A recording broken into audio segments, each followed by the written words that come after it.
मित्रांनो, तुम्हाला माहिती आहे का, या जगात असा एक ग्रंथ आहे ज्याच्या नुसत्या स्पर्शाने सुद्धा नशीब बदलतं. ज्या ग्रंथाच्या पारायणाने असाध्य असे कॅन्सरसारखे रोग सुद्धा डॉक्टरांचे अंदाज चुकवून बरे झाल्याची शेकडो उदाहरणं आहेत.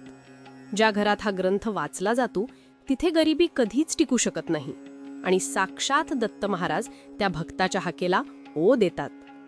होय, मी बोलतोय हिंदू धर्मातील 5व्या वेदाची मान्यता असलेल्या परमपवित्र श्री गुरुचरित्र या ग्रंथाबद्दल.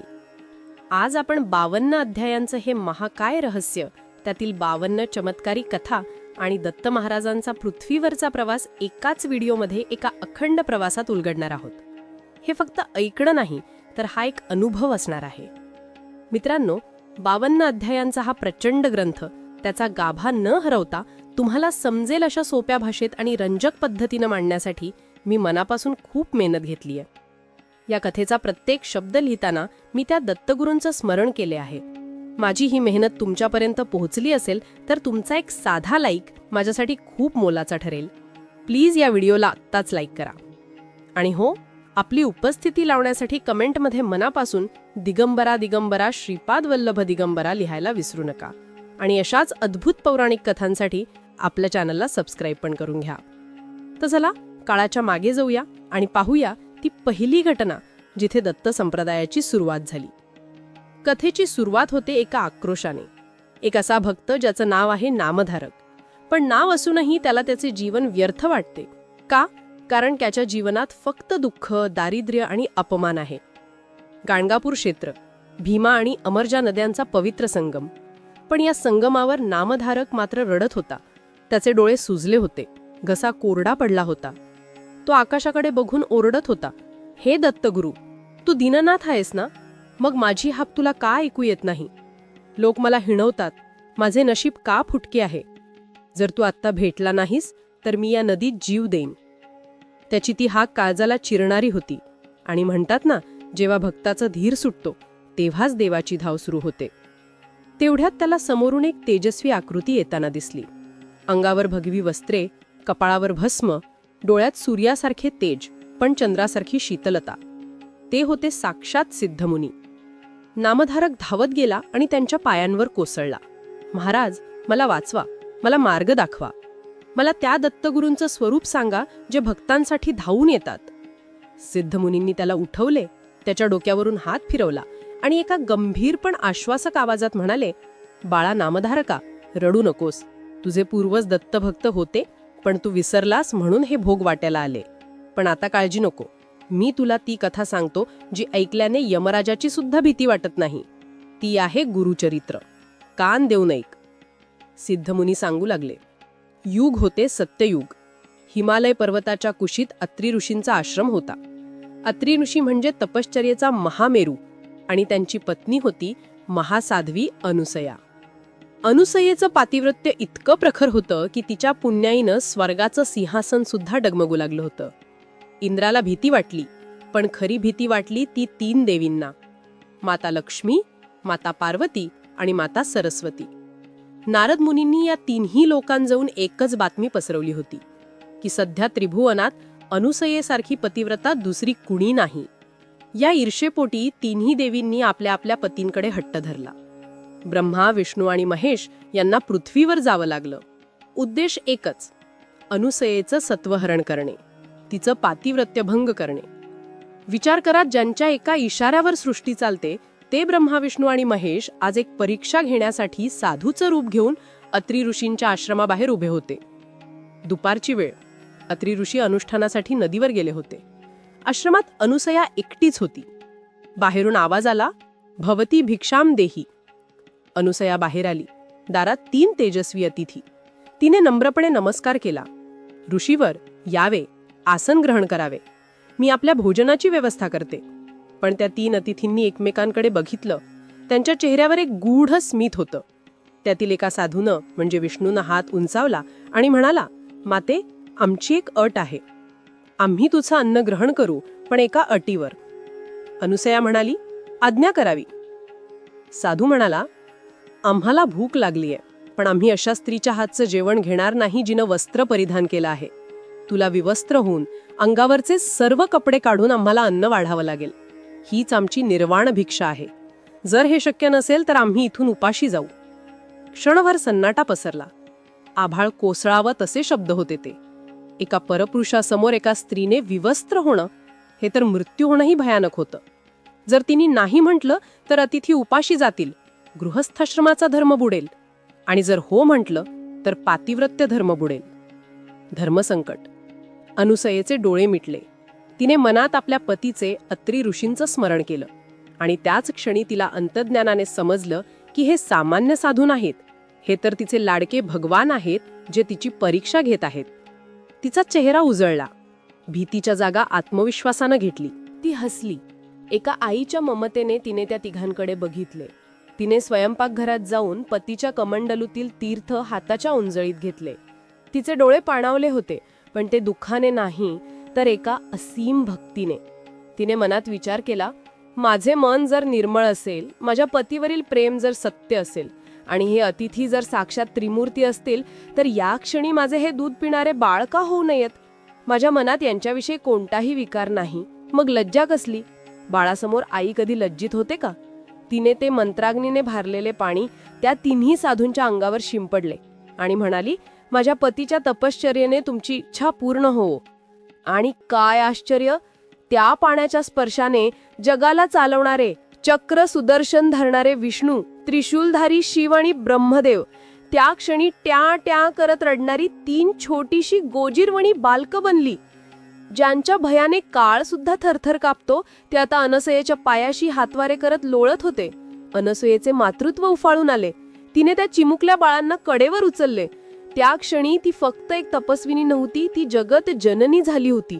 तिने खरोखरच आपली वस्त्रांची पर्वा न करता त्या भुकेल्या बालकांना आपल्या हृदयाशी लावले. त्यांना पाना भाजला. सृष्टीचे पालनहार आज एका मानवी मातेचे दूध पिऊन तृप्त झाले होते. तो वात्सल्य भाव, ती शांतता. आश्रमातील पशुपक्षी सुद्धा स्तब्ध झाले. स्वर्गातून देवतांनी पुष्पवृष्टी केली. थोड्या वेळाने तिथे लक्ष्मी, पार्वती आणि सरस्वती आल्या. आपल्या पतींची ही अवस्था पाहून त्या उशाळल्या. त्यांनी अनसूयेची क्षमा मागितली. माते, आम्ही हरलो. तुझी भक्ती जिंकली. आमचे पती आम्हाला परत दे. अनसूयेने त्यांना त्यांचे पती परत दिले, पण जाताना त्रिमूर्तींनी तिला वरदान दिले. अनसूये, तुझे हे वात्सल्य आम्ही कधीच विसरणार नाही. तुझे पुत्र म्हणून आम्ही तुझ्या पोटी जन्म घेऊ. आणि त्यातूनच जन्म झाला भगवान दत्तात्रेयांचा. ब्रह्मा, विष्णू आणि महेश यांचे एकत्रीकरण. 3 मुखे, 6 हात आणि पाठीशी 4 वेद, म्हणजे श्वान रूपाने हे 4 वेद होते. अशा प्रकारे सत्ययुगात दत्तात्रेय अवतरले. पण सिद्धमुनी नामधारकाला म्हणाले, नामधारका, ही तर सुरुवात होती. काळ बदलला, कलियुग आले आणि कलियुगातील अज्ञान, अंधश्रद्धा आणि पाप नष्ट करण्यासाठी दत्तात्रेयांना पुन्हा मानवी रूपात यावे लागले. आता आपण जातोय आंध्र प्रदेशातील पीठापूर नावाच्या गावात. तिथे अप्पलराज शर्मा आणि सुमती नावाचे एक सात्विक जोडपे राहत होते. ते दोघेही दत्तभक्त होते. पण घरात गरिबी होती. सुमतीचे अनेक मुले जगली नव्हती आणि जी जगली होती ती अपंग होती. एके दिवशी काय झालं, अप्पलराज घरात नव्हते. घरात श्राद्धाची तयारी सुरू होती. ब्राह्मणांना जेवायला बोलवले होते. नियम असा असतो की ब्राह्मणांनी जेवल्याशिवाय अन्नाचा कणही कुणाला द्यायचा नसतो. पण दारात एक अतिथी आला, तेजस्वी पण भिकारी वेशात. त्याने आरोळी दिली, भवती भिक्षाम देही माते, खूप भूक लागली आहे. सुमती धावत बाहेर आली. तिने बघितले, त्या अतिथीच्या डोळ्यात एक वेगळीच चमक होती. तिने समाजाच्या रूढींच्या भीतीचा विचार केला नाही. भुकेलेला अन्न देणे हाच माझा धर्म असा विचार करून तिने श्राद्धासाठी बनवलेले पवित्र अन्न त्या अतिथीला वाढले. तो अतिथी दुसरा तिसरा कोणी नसून साक्षात दत्तात्रेय होते, जे तिची परीक्षा घेण्यासाठी आले होते. ते प्रसन्न झाले. त्यांनी आपले मूळ रूप प्रगट केले आणि म्हणाले, माते, मी तुझ्यावर प्रसन्न आहे. माग काय वरदान हवे? सुमती भारावून गेली. तिने हात जोडले आणि म्हणाली, प्रभो, मला तुमच्यासारखाच पुत्र हवाय. दत्त हसले आणि म्हणाले, माझ्यासारखा तर मीच आहे, म्हणून मीच तुझ्या पोटी जन्माला येईन. आणि काही काळाने सुमतीच्या पोटी एक दिव्य बालकाचा जन्म झाला, ज्याचे नाव ठेवले श्रीपाद श्रीवल्लभ. हेच दत्तात्रेयांचे कलियुगातील पहिले अवतार. जन्मताच त्यांच्या अंगावर दिव्य चिन्ह होती. ज्या वयात मुले खेळतात त्या वयात श्रीपाद वेद आणि शास्त्रांवर चर्चा करत होते. त्यांचे तेज पाहून गावातील पंडितही थक्क होत होते. वयाचा 16व्या वर्षी जेव्हा त्यांचे लग्नाचा विषय निघाला तेव्हा श्रीपाद आईला म्हणाले, आई, माझे लग्न तर या विश्वाशी झाले. मी संसारी नाही, मी उदासी आहे. मला आता माझे कार्य करण्यासाठी उत्तरेकडे जायचे. आई रडू लागली. बाळा, तू गेलास तर आमचा आधार कोण? तुझे हे 2 मोठे भाऊ तर आंधळे आणि पांगळे आहेत. आम्ही म्हातारे झालो आहोत. तेव्हा श्रीपाद श्रीवल्लभांनी एक चमत्कार केला. त्यांनी आपल्या अपंग भावांकडे फक्त एक दृष्टी टाकली आणि काय आश्चर्य, जन्मापासून आंधळे असलेले भाऊ पाहू लागले. ज्यांचे पाय लुळे होते ते धावू लागले. आई बाबा चरणी लागले. श्रीपादांनी त्यांना सांगितले, तुम्ही चिंता करू नका. तुमच्या पोटी पुन्हा मीच म्हणजे पुढच्या अवतारात येईन. पण आता मला जाऊ द्या. त्यांनी घराचा त्याग केला आणि ते निघाले एका अशा प्रवासाला जिथे त्यांचे नाव इतिहासात कोरले जाणार होते. ते निघाले कुरवापूरच्या दिशेने. पण मित्रांनो, कुरवापूरला जाताना वाटेत जे घडले ते ऐकून तुमच्या अंगावर काटा येईल. एका धोब्याची निष्ठा आणि एका मातेचा आक्रोश ज्याने श्रीपादांना पुन्हा जन्म घेण्याचे वचन द्यायला लावले. कोण होती ती माता आणि श्रीपाद श्रीवल्लभांनी पाण्यावर चालण्याचा चमत्कार कसा केला, हे सर्व आपण पाहणार आहोत पुढच्या भागात. पुढचा भाग अत्यंत महत्त्वाचा आहे, कारण त्यात साक्षात श्रीपाद श्रीवल्लभ जलसमाधी घेणार आहेत आणि त्यातूनच पुढे नृषी व सरस्वतींचा जन्म कसा होणार आहे हे उलगडणार आहे. हा व्हिडिओ इथेच संपत नाही. ही कथा आता एका अशा वळणावर आली आहे जिथे भक्तीचा खरा कस लागणार आहे. पिठापूरचा निरोप घेऊन श्रीपाद श्रीवल्लभ निघाले ते थेट एका ध्येयाने. त्यांचा प्रवास सुरू झाला तो उत्तरेकडे. पण त्यांचे पाय त्यांना ओढत होते ते कृष्णा नदीच्या कुशीत वसलेल्या एका पवित्र बेटाकडे, कुरवपूर. कुरवपूर हे ठिकाण म्हणजे जणू निसर्गाचा चमत्कारच. चारी बाजूंनी कृष्णा नदीचे वाहणारे पात्र आणि मध्यभागी असलेले हे बेट. श्रीपाद श्रीवल्लभांनी आपली कर्मभूमी म्हणून याच जागेची निवड केली आणि इथेच त्यांच्या दिव्य लीलांना खऱ्या अर्थाने सुरुवात झाली. या बेटावर एक धोबी म्हणजे परीत राहायचा. त्याचे नाव होते रजक. हा रजक अत्यंत साधा माणूस. सकाळपासून संध्याकाळपर्यंत नदीच्या काठावर कपडे धुणे हेच त्याचे काम.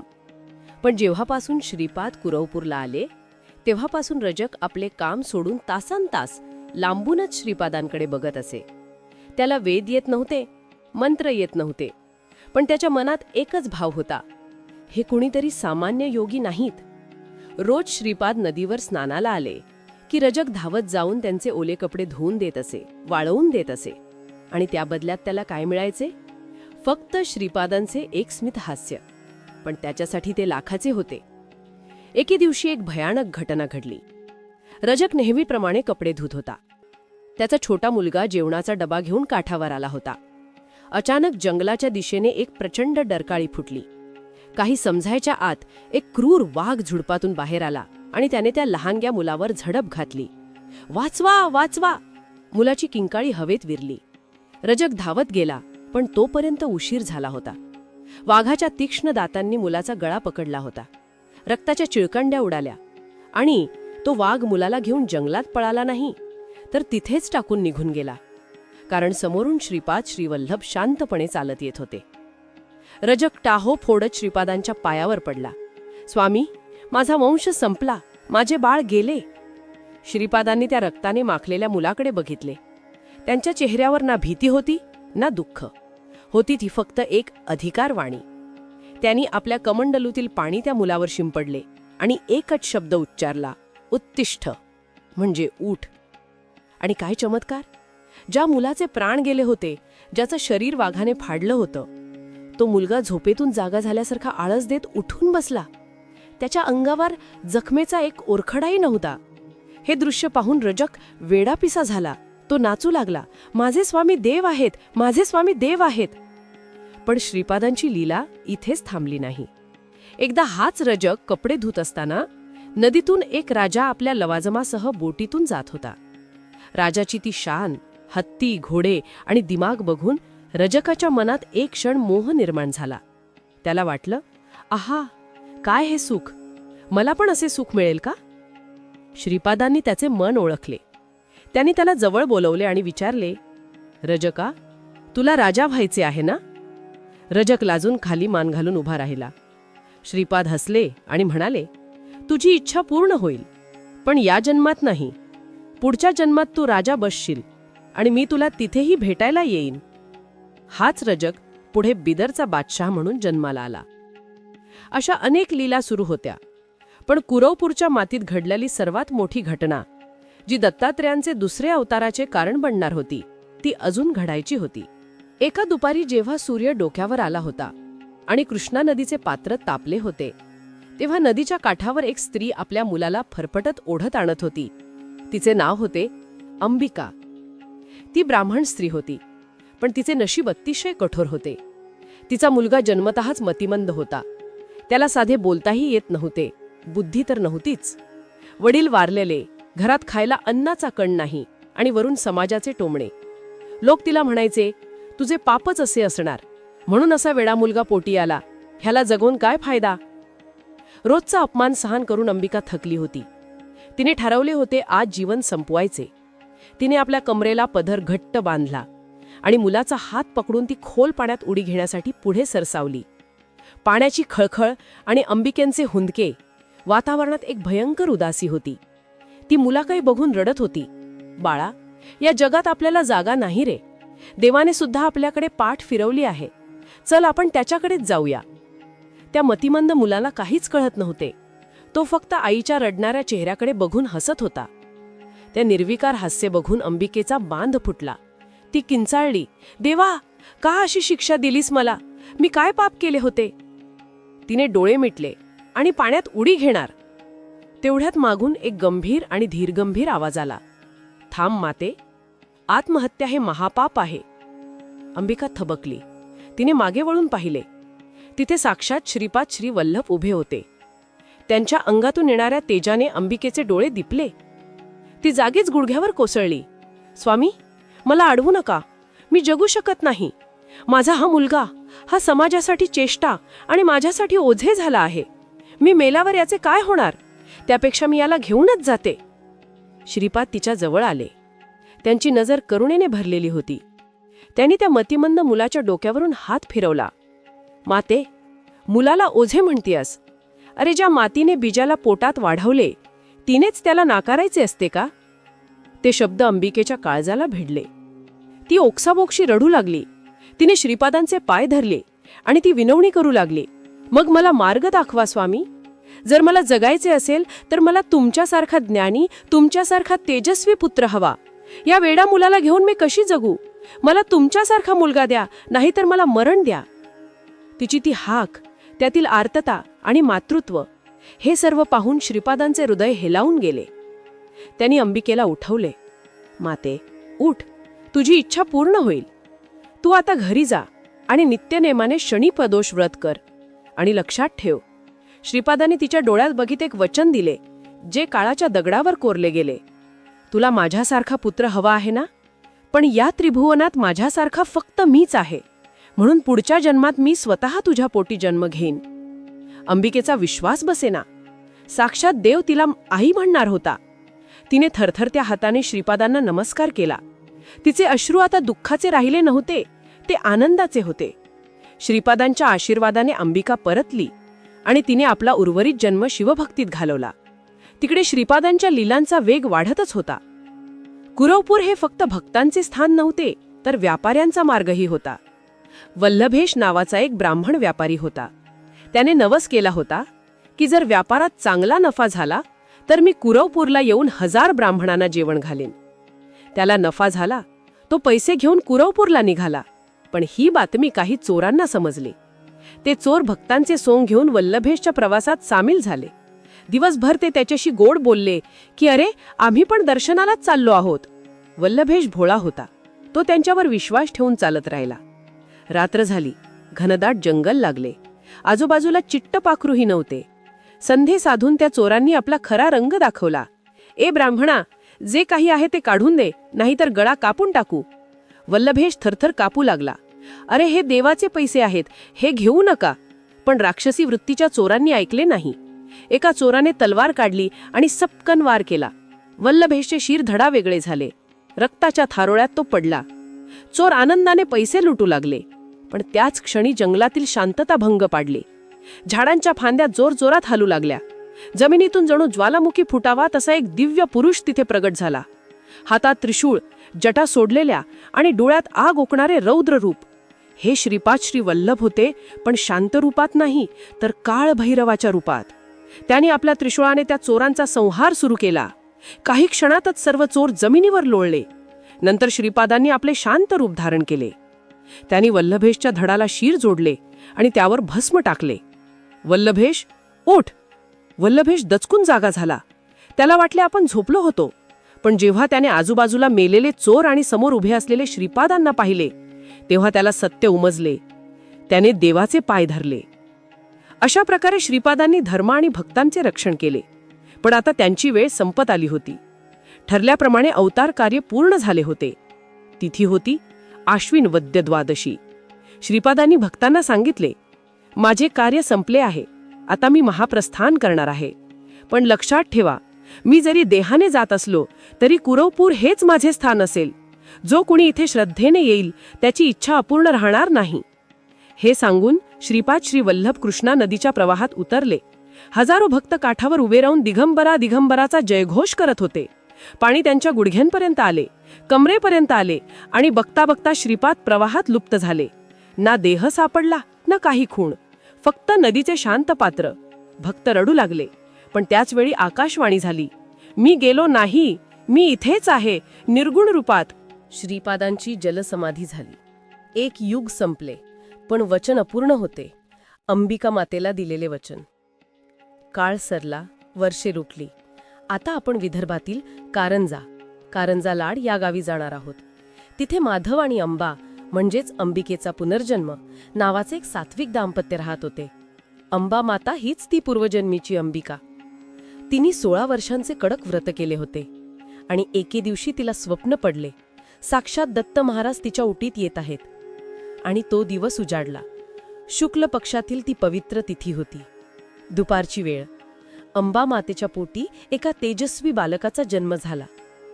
बाळाचे रूप असे होते की बघणाऱ्याचे डोळे दिपावे. पण जन्मतःच एक आश्चर्य घडले. इतर बाळे जन्माला आल्यावर रडतात, ट्या ट्या करतात, पण हे बाळ रडले नाही. बाळाने आपले चिमुकले डोळे उघडले आणि स्पष्ट आवाजात उच्चार केला, ओम.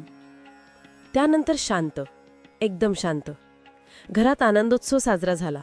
बाळाचे नाव ठेवले नरहरी. हेच पुढे नृसिंह सरस्वती होणार. पण जसजसे दिवस जाऊ लागले तशी आईवडिलांची चिंता वाढू लागली. नरहरी आता वर्षाचा झाला, 2 वर्षांचा झाला, पण तो एकही शब्द बोलेना. इतर मुले आई बाबा बोलतात, पण नरहरी फक्त हसायचा आणि आकाशाकडे बघून बसायचा. गावात कुजबूज सुरू झाली. बाळ मुके आहे का बहिरे आहे? माधव आणि अंबा खूप काळजी करत. त्यांनी अनेक वैद्यांना बोलवले. एका वैद्याने तर कहरच केला. तो म्हणाला, बाळाला ऐकू येते की नाही हे तपासण्यासाठी आपण मोठी घंटा वाजून बघू किंवा लोखंडाची सळई तापवून चटका देऊन बघू. आईच्या काळजात धस्स झाले. नको, माझ्या बाळाला त्रास नको. पण नरहरीने हे सर्व बघून फक्त एक गूढ स्मित केले. तो का बोलत नव्हता? कारण त्याला संसाराच्या व्यर्थ गोष्टी बोलायच्याच नव्हत्या. त्याला फक्त वेद बोलायचे होते. पण ते कधी? अंबा माता रोज रडून देवाला प्रार्थना करायची. देवा, तू दिलेल्या वचनानुसार आलास, पण असा मुका का झालास? माझ्याशी एक शब्द तरी बोल. नरहरी आपल्या आईचे दुःख जाणत होते, पण ते योग्य वेळेची वाट बघत होते. ती वेळ होती मुंज, म्हणजे उपनयन संस्कार. आणि तो दिवस जवळ आला. वयाच्या 7व्या वर्षी नरहरीची मुंज ठरली. घरात तयारी सुरू झाली. मांडव पडला, भटजी आले. पण सर्वांच्या मनात एकच भीती होती की मुंज लागल्यावर बटूला गायत्री मंत्राचा उच्चार करावा लागतो आणि नंतर भिक्षा मागावी लागते.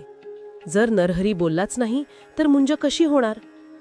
आई अंबा मुलाला न्हाऊ घालताना त्याच्या कानात पुटपुटली, बाळा, आज तरी माझी लाज राख.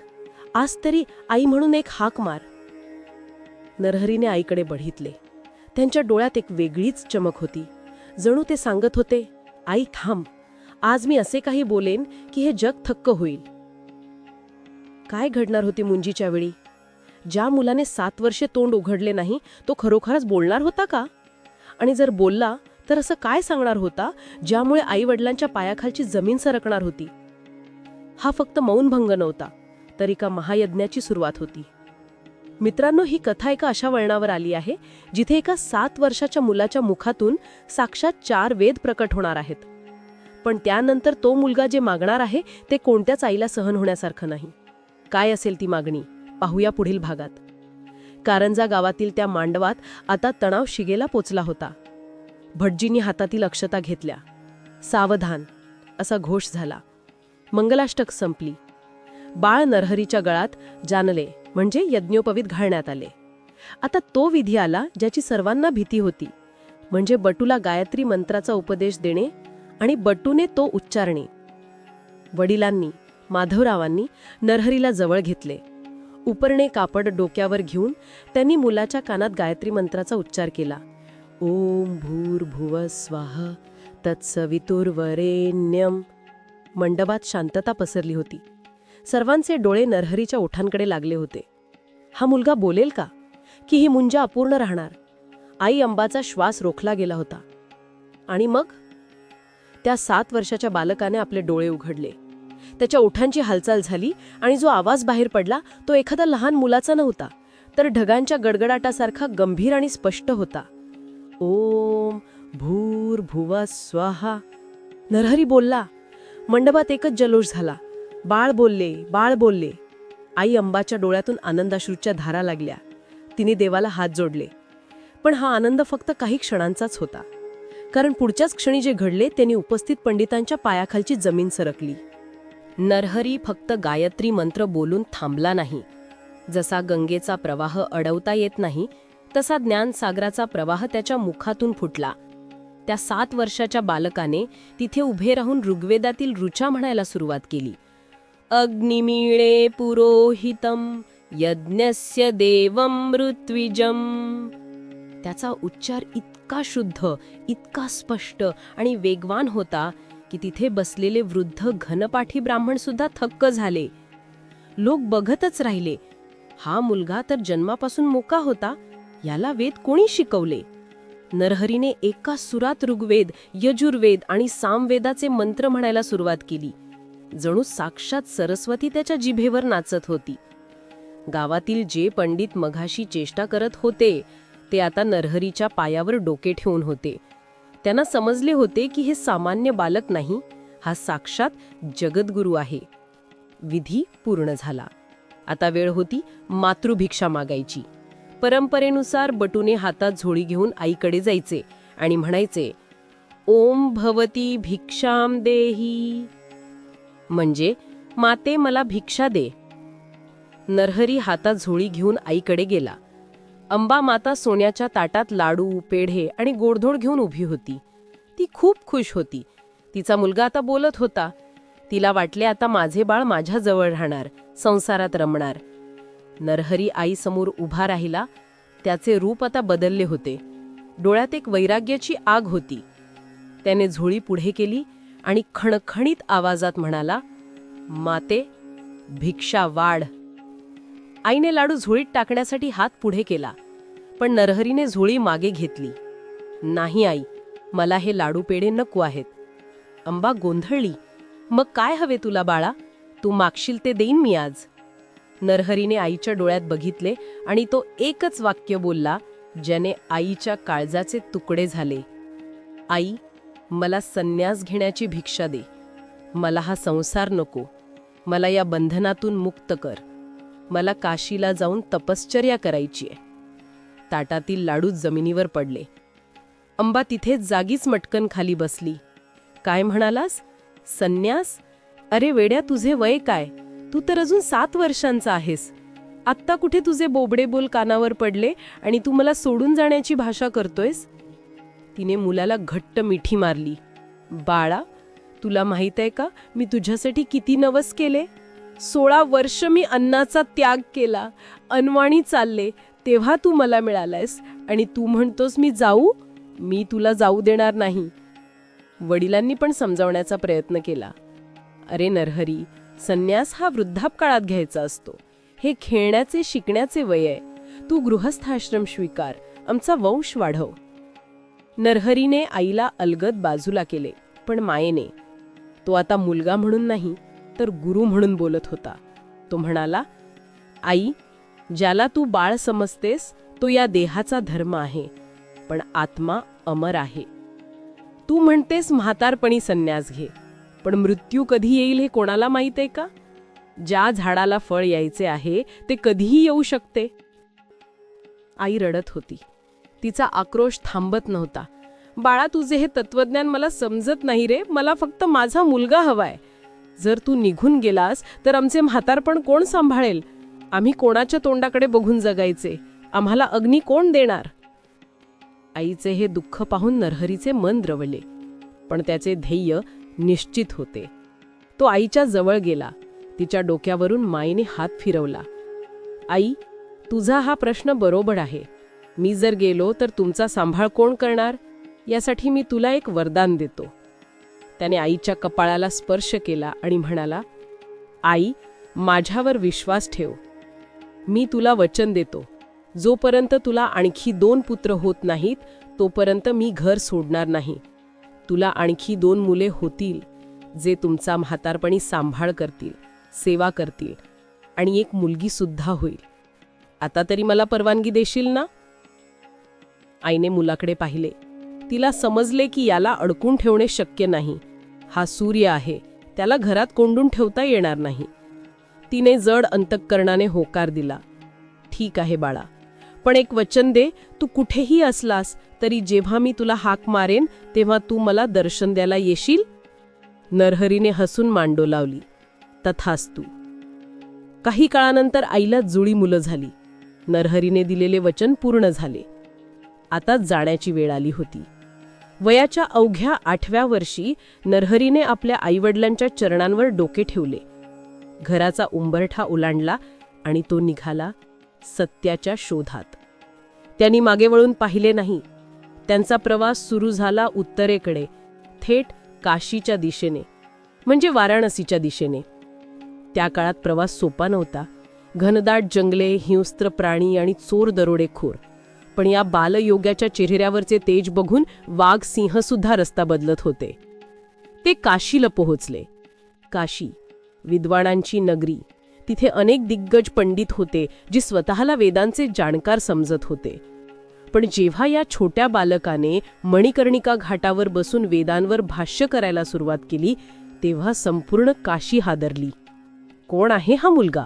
वय 8 वर्ष आणि बुद्धी बृहस्पतीसारखी. तिथे कृष्ण सरस्वती नावाचे एक महान वृद्ध संन्यासी होते.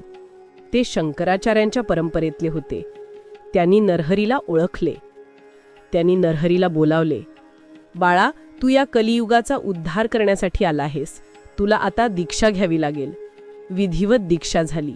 नरहरीचे मुंडन करण्यात आले. भगवी वस्त्रे परिधान केली. हातात दंड आणि कमंडळू घेतले. आणि कृष्ण सरस्वतींनी त्यांना नवीन नाव दिले, श्री नृसिंह सरस्वती. म्हणजेच नरहरी हे नाव मागे पडले आणि जगाला मिळाले नृसिंह सरस्वती. नाव का दिले इंद्रसिंह? कारण ते नरहरी होते, आणि सरस्वती कारण ते ज्ञानाचे सागर होते. आता ते पूर्ण संन्यासी झाले होते. त्यांनी काशीतील लोकांचा उद्धार केला. अनेक पंडितांचं गर्वहरण केले. पण त्यांना आठवण होती आपल्या आईला दिलेल्या वचनाची, आणि त्यांना कार्यक्षेत्र निवडायचे होते दक्षिण भारतात. त्यांनी काशीचा निरोप घेतला. 30 वर्षानंतर. काही ग्रंथांनुसार हा काळ कमी जास्त असू शकतो, पण मुख्य घटनाक्रम असाच आहे. ते पुन्हा आपल्या गावी कारंजाला आले. पण आता ते बाळ नरहरी नव्हते, ते स्वामी नृसिंह सरस्वती होते. ते आपल्याच घरासमोर उभे राहिले आणि त्यांनी आवाज दिला, भवती भिक्षाम देही. म्हातारे झालेले आईवडील माधव आणि अंबा बाहेर आले. त्यांनी या तेजस्वी संन्याशाला बघितले. त्यांना ओळखून आले नाही, पण हृदयाचे ठोके वाढले. अंबा मातेने भिक्षा वाढली तेव्हा स्वामी हसले आणि म्हणाले, आई, ओळखले नाहीस का? मी तुझा नरहरी. अंबा मातेच्या हातातील भिक्षा खाली पडली. तिने हंबरडा फोडला. माझा नरहरी आला. त्यांनी आईवडिलांच्या पायावर डोके ठेवले. आई, मी तुला वचन दिले होते की तुझे इतर मुलगे तुझा सांभाळ करतील. ते करतायत ना? आईने सांगितले, हो, तुझे भाऊ आमची खूप सेवा करतात, पण तुझी आठवण क्षणभरही जात नाही. नृसिंह सरस्वतींनी त्या दिवशी आईवडिलांना आत्मज्ञान दिले. त्यांनी सांगितले की हे नाते, हे मोहमाया सर्व नाशिवंत आहेत. खऱ्या ईश्वराला ओळखा. त्यांचे उपदेशाने आईवडिलांना मुक्तीचा मार्ग सापडला. त्यांनी समजून घेतले की आपला मुलगा आता जगाचा पिता झाला आहे. त्यांचा निरोप घेऊन स्वामी निघाले. आता त्यांचे लक्ष निश्चित होते. त्यांना कृष्णा नदीच्या तीरावर जायचे होते, जिथे दत्ताचे स्थान आहे. ते चालत चालत त्र्यंबकेश्वर मार्गाने नाशिकवरून पुढे सरकले. वाटेत अनेक चमत्कार झाले, पण ते थांबले नाहीत. त्यांचे पाय थांबले ते एका पवित्र जागी, म्हणजेच औदुंबर. भिलवडीजवळ कृष्णा नदीच्या काठी औदुंबर नावाचे एक क्षेत्र आहे. तिथे खूप औदुंबराची म्हणजे उंबराची झाडे आहेत. दत्ताला औदुंबर प्रिय असल्यामुळे त्यांनी तिथे मुक्काम केला. तिथे त्यांनी पहिले चातुर्मास म्हणजेच 4 महिन्यांचे व्रत केले. पण औदुंबरला राहून त्यांना काही भक्तांचे कल्याण करायचे होते. आणि तिथेच घडणार होता एक अद्भुत चमत्कार, जो आजही लोक विसरलेले नाहीत. तो चमत्कार काय होता? एकदा स्वामी नदीकाठी बसले होते. समोरून एक ब्राह्मण येत होता, जो वेद म्हणत होता, पण त्याचे उच्चार चुकीचे होते. स्वामींनी त्याला थांबवले नाही. पण त्याच वेळी तिथे एक शूद्र म्हणजेच अशिक्षित माणूस आला. स्वामींच्या मनात आले की या गर्विष्ठ ब्राह्मणांना धडा शिकवला पाहिजे की भक्ती महत्वाची आहे, नुसते पोपटपंची नाही. आणि तिथेच त्यांनी पुढच्या प्रवासाची दिशा ठरवली. औदुंबर सोडून ते पुढे निघाले. नृसिंहवाडी म्हणजेच नरसोबाची वाडी या ठिकाणी. नृसिंहवाडीला त्यांनी 12 वर्ष तपश्चर्या केली. तिथे त्यांच्या पादुका आजही आहेत. पण खरा इतिहास घडायचा होता तो गांगणापुरात. गांगणापूर, जिथे भीमा आणि अमरजा नद्यांचा संगम होतो. तेथे जाण्याआधी वाटेत एका गावी एक मोठी घटना घडली. एका गरीब ब्राह्मणाच्या घरी श्राद्ध होते, पण घरात खायला काहीच नव्हते. ब्राह्मण घरडत होता, माझ्या पितरांना मी उपाशी कसे ठेवीन? तेव्हा स्वामी तिथे भिक्षा मागायला गेले. ब्राह्मणाने सांगितले, महाराज, घरात फक्त भाजीच्या पानांचे देठ उरले आहेत, बाकी काही नाही. स्वामी म्हणाले, तेच दे, ते अमृत आहे. ब्राह्मणाने ते वाळलेले देठ स्वामींना शिजवून दिले. स्वामींनी ते आनंदाने खाल्ले आणि आशीर्वाद दिला, तुझ्या घरी आज अक्षय्य पात्र येईल. आणि खरोखरच त्या दिवशी त्या ब्राह्मणाच्या घरी शेकडो लोक जेवले तरी अन्न संपले नाही. अशा लीला करत करत स्वामी गाणगापूरच्या सीमा रेषेवर येऊन पोहोचले. गाणगापूर हे त्या काळी एका मुस्लिम बादशहाच्या राज्यात होते. तिथे हिंदू धर्मावर संकटे येत होती, लोकांमध्ये भीती होती आणि तिथेच एका महापुरुषाची गरज होती. स्वामी जेव्हा गाणगापुरात प्रवेश करत होते तेव्हा त्यांना एक दृश्य दिसले. एका श्रीमंत सावकाराची म्हैस रस्त्यावरून चालली होती. ती म्हैस खूप वयस्कर आणि वांझ म्हणजे दूध न देणारी होती. पण स्वामींनी त्या म्हशीकडे बघून शिष्यांना सांगितले, जा त्या म्हशीचे दूध काढून आणा, मला तहान लागलीये. शिष्य घाबरले, महाराज, ती म्हैस वांझ आहे, तिला कधीच दूध आले नाही आणि तिचा मालक खूप कडक आहे, तो आपल्याला मारेल. स्वामी हसले, भिऊ नका, जा आणि तिची धार काढा. दत्ताच्या दरबारात काहीच अशक्य नाही. शिष्य थरथरत्या हाताने त्या म्हशीजवळ गेले आणि इथेच होणार होता गाणगापुरातील पहिला आणि सर्वात मोठा चमत्कार, जो बघून तिथला राजा सुद्धा स्वामींच्या पायाशी येणार होता. मित्रांनो, विचार करा, एका वाहन म्हशीने दूध दिले तर काय होईल, आणि तेही बादशहाच्या राज्यात. या एका घटनेने संपूर्ण गाणगापूर हादरून जाणार होते आणि याच घटनेमुळे गर्विष्ठ पंडितांची मस्ती उतरणार होती. पुढील भागात आपण पाहणार आहोत गाणगापुरातील महान चमत्कार आणि बांझ म्हशीची कथा. शिष्यांचे हात थरथरत होते. समोर एक महाकाय, म्हातारी आणि राकट म्हैस उभी होती.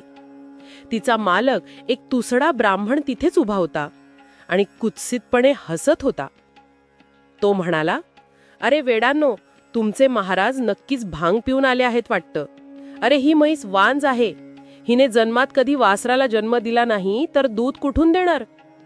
का माझी चेष्टा करताय? जा, निघा इथून. पण शिष्यांना गुरु आज्ञा मोडता येत नव्हती. घाबरत घाबरत एका शिष्याने हातात एक मोठे भांडे घेतले आणि तो त्या म्हशीच्या खाली बसला. आजूबाजूला लोकांची गर्दी जमली होती. सर्वजण गंमत बघत होते. बघूया आता हे साधू काय करतात ते. शिष्याने म्हशीच्या सडाला हात लावला आणि मनात श्रीगुरूंचे स्मरण केले. दिगंबरा दिगंबरा, श्रीपाद वल्लभ दिगंबरा. आणि पुढच्याच क्षणी तिथे उपस्थित असलेल्या लोकांचे डोळे विस्फारले. श्वासाचा आवाजही बंद झाला. जी म्हैस वांज होती तिच्या सडातून दुधाचा असक प्रवाह सुरू झाला की जणू गंगाच अवतरली आहे. धड धड धड. भांड्यात दूध पडण्याचा आवाज स्पष्ट ऐकू येत होता. बघता बघता ते छोटे भांडे भरून वाहू लागले. शिष्याने दुसरे भांडे मागवले, तेही भरले. मालक तर पुतळा झाल्यासारखा उभा राहिला. त्याला आपल्या डोळ्यांवर विश्वास बसेना. जी म्हैस त्याला ओझे वाटत होती ती आज कामधेनू झाली होती. शिष्य ते दूध घेऊन धावत स्वामींकडे गेले. स्वामींनी ते दूध प्राशन केले आणि समाधानाने हसले. ही बातमी वणव्यासारखी संपूर्ण गाणगापुरात आणि आसपासच्या गावात पसरली. कोणीतरी महान अवतारी पुरुष आला आहे ज्याने वांज म्हशीकडून दूध काढलंय. पण जिथे प्रकाश असतो तिथे सावलीही असतेच. गाणगापूरच्या जवळच कुमसी नावाचे एक गाव होतं. तिथे त्रिविक्रम भारती नावाचे एक मोठे संन्यासी राहत होते. ते स्वतःला नृसिंह देवाचे मोठे उपासक मानत होते. त्यांनी खूप तपश्चर्या केली होती, पण त्या तपश्चर्येचा त्यांना अहंकार झाला होता. त्यांनी जेव्हा ऐकले की कोणीतरी नृसिंह सरस्वती नावाचा संन्यासी आला आहे आणि लोक त्याला देव मानतात, तेव्हा त्यांचा अहंकार दुखावला. ते आपल्या शिष्यांना म्हणाले, अरे कलियुगात देव पृथ्वीवर कसा येईल? हे सगळे ढोण आहे. मी एवढी वर्ष तप केलं, मला देव भेटला नाही आणि हा कालचा आलेला संन्यासी देव कसा झाला? मी याची परीक्षा घेणार. एक दिवस श्री गुरु नृसिंह सरस्वती पालखीत बसून कुमसी गावातून चालले होते. गावकऱ्यांची गर्दी जयघोष करत होती. त्रिविक्रम भारती आपल्या मठात बसून हे बघत होते. त्यांनी मनातल्या मनात निंदा केली. हा कसला संन्यासी? संन्यासी तर पायी चालतो, हा तर पालखीत बसून राजासारखा फिरतोय. हे तर पाखंड आहे. हे त्यांचे विचार मनात येताच पालखीत बसलेल्या स्वामींनी ते जाणले. त्यांनी पालखी थांबवली. स्वामींनी लांबूनच त्रिविक्रम भारतींकडे बघितले आणि मनात संवाद साधला. त्रिविक्रमा, तू नृसिंहाची उपासना करतोस ना? मग बघ, तुला ज्याचे दर्शन हवे आहे ते हेच आहे का? आणि त्याच क्षणी त्रिविक्रम भारतींना पालखीत बसलेले स्वामी नृसिंह सरस्वती दिसले नाहीत. तिथे त्यांना दिसले साक्षात भगवान नृसिंह. तेच भयानक पण दिव्य रूप, सिंहमुख, तीक्ष्ण नखे, डोळ्यात आग आणि गळ्यात वनमाला. तोच अवतार ज्याची त्रिविक्रम आयुष्यभर पूजा करत होते. त्रिविक्रम भारतींचा थरकाप उडाला. त्यांच्या हातातून जपमाळ खाली पडली. त्यांचा अहंकार एका क्षणात गळून पडला. ते धावत सुटले आणि भर रस्त्यात पालखी समोर साष्टांग दंडवत घातला. प्रभो, मला क्षमा करा, मी तुम्हाला ओळखले नाही. काजव्याने सूर्याला नाव ठेवावे तसा मी मूर्ख ठरलो. तुम्ही ढोंगी नाही, तुम्हीच साक्षात ब्रह्मदेव आहात. स्वामींनी स्मितहास्य केले आणि त्यांना उठवले. त्रिविक्रमा, अहंकार हा ज्ञानाचा शत्रू आहे. तो सोडलास तरच ईश्वर मिळेल. या घटनेनंतर त्रिविक्रम भारती स्वामींचे परमभक्त बनले. पण गाणगापुरातील खरी परीक्षा अजून बाकी होती. त्या काळात देशात 2 ब्राह्मण खूप प्रसिद्ध झाले होते. ते अत्यंत विद्वान होते, पण तितकेच गर्विष्ठ होते. त्यांना 4 वेद, उपनिषद आणि तर्कशास्त्र तोंड पाठ होते. त्यांनी एकच ध्यास घेतला होता, संपूर्ण भारतात फिरायचे, तिथल्या पंडितांना वादविवादात हरवायचे आणि त्यांच्याकडून जयपत्र म्हणजे विजयाचे प्रमाणपत्र लिहून घ्यायचे. ज्याने जयपत्र दिले नाही त्याचा ते छळ करत. त्यांनी अनेक विद्वानांना हरवले होते. आता ते गाणगापुरात आले होते त्यांनी ऐकले की इथे एक संन्यासी आहे ज्याला खूप मानतात. ते थेट संगमावर श्री गुरूंच्या मठात आले. स्वामी शांतपणे शिष्यांशी बोलत होते. हे दोघे पंडित इथे आले आणि मोठ्या आवाजात ओरडले, ए संन्यासी, आम्ही ऐकले आहे की तू स्वतःला खूप ज्ञानी समजतो. चल आमच्याशी वेदांवर चर्चा कर. जर हारलास तर तुला हे गाव सोडून जावं लागेल. स्वामी शांत होते. ते नम्रपणे म्हणाले, पंडित हो, मी एक संन्यासी आहे. मला मान सन्मानाची काय गरज? आणि वादाने काय साध्य होणार? जिंकलात तरी अहंकार वाढेल आणि हारलात तरी द्वेष वाढेल. त्यापेक्षा ईश्वराची भक्ती करा. पण पंडितांना वाटलं स्वामी घाबरले. ते जोरजोरात हसू लागले. बघितलेत, घाबरला.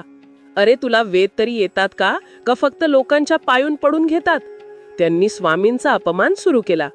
ते वेदांमधील कठीण प्रश्न विचारू लागले. स्वामींना समजले की हे सरळ मार्गाने समजणार नाहीत.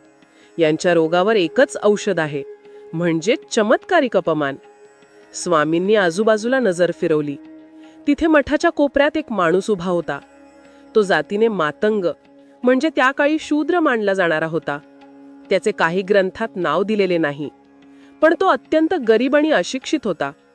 त्याला लिहिता वाचता येत नव्हते. संस्कृत तर दूरची गोष्ट. तो फक्त लांबून उभा राहून सेवा करत. स्वामींनी त्याला हाक मारली, बाळा इकडे ये. तो माणूस घाबरत घाबरत पुढे आला. अंगावर फाटके कपडे, हातात काठी. तो पंडितांच्या समोर उभा राहिला. पंडित नाक मुरडत म्हणाले, याला कशाला बोलवलंय? हा काय आमच्याशी वाद घालणार? स्वामी म्हणाले, नाही, मी तुमच्याशी वाद घालणार नाही. तुमच्या प्रश्नांची उत्तरे हा माझा भक्त देईल. पंडित पोट धरून हसू लागले. काय, हा अडाणी माणूस? याला गायत्री मंत्र तरी येतो का? स्वामी, तुम्ही चेष्टा करताय आमची.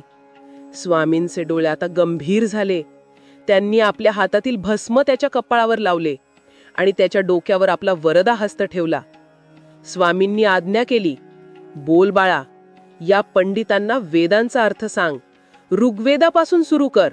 आणि तिथे एक अघटित घडले. ज्या माणसाला स्वतःचे नाव लिहिता येत नव्हते, त्याच्या शरीरातून एक वीज संचारली. त्याचे डोळे तेजस्वी झाले. त्याने मान ताठ केली आणि जो आवाज बाहेर पडला तो त्याचा नव्हता, तो साक्षात देववाणीचा होता. त्या मातंग व्यक्तीने घडाघडा शुद्ध संस्कृतमध्ये ऋग्वेदाच्या ऋचा म्हणायला सुरुवात केली. अग्निमीळे पुरोहितम यज्ञस्य देवम ऋत्विजम. तो फक्त मंत्र म्हणत नव्हता, तर त्या मंत्रांचा असा अर्थ उलगडून सांगत होता जो त्या दोन गर्विष्ठ पंडितांनी आयुष्यात कधीच ऐकला नव्हता.